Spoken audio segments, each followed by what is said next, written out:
Direct काश्मीरमध्ये एवढा देश बदललाय,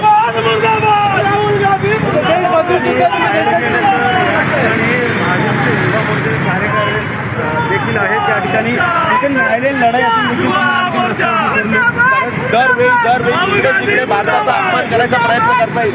भारताच्या बाहेर गेले तर आंतरराष्ट्रीय स्तरावर ट्रेडिंगच्या प्लॅटफॉर्मवर गेले तर भारत कसा खराब आहे, भारत कसा दूषित आहे, भारत कसा गरीब आहे हे सांगायचं.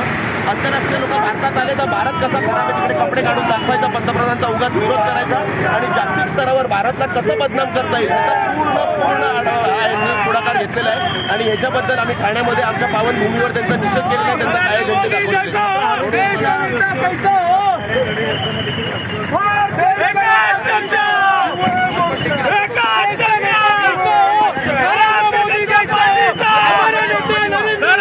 देश का नेता कैसा हो, नरेंद्र मोदी कैसा हो, राहुल गांधी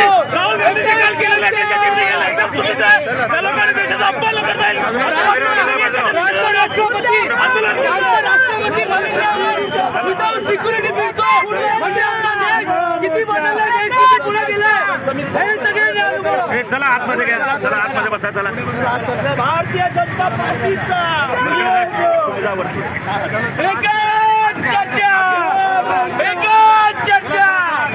राहुल गांधी. पोलीस स्टेशनला घ्या गाडी, पोलीस स्टेशनला घ्या.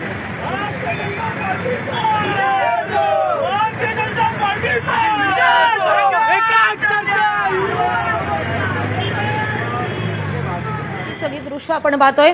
भाजपचे कार्यकर्ते आक्रमक झालेले आहेत. AI समिट मध्ये काल युवक काँग्रेसकडून आंदोलन करण्यात आलेलं होतं, त्याचा निषेध करण्यासाठी या कार्यकर्त्यांनी राहुल गांधींच्या ताफ्याला काळे झेंडे दाखवलेले आहेत. आज राहुल गांधी भिवंडीच्या दौऱ्यावर आहेत. खरं तर भिवंडी कोर्टामध्ये त्यांना हजर राहायचं आहे आणि ते विमानतळाकडून भिवंडीकडे प्रवास करत असताना हा सगळा प्रकार घडलेला आहे. या सगळ्या आंदोलकांना झालेलं आहे त्यांचं की मोदीजींच्या चांगल्या कामाबद्दल, गृह खात्याच्या, पोलीस खात्याच्या चांगल्या कामाबद्दल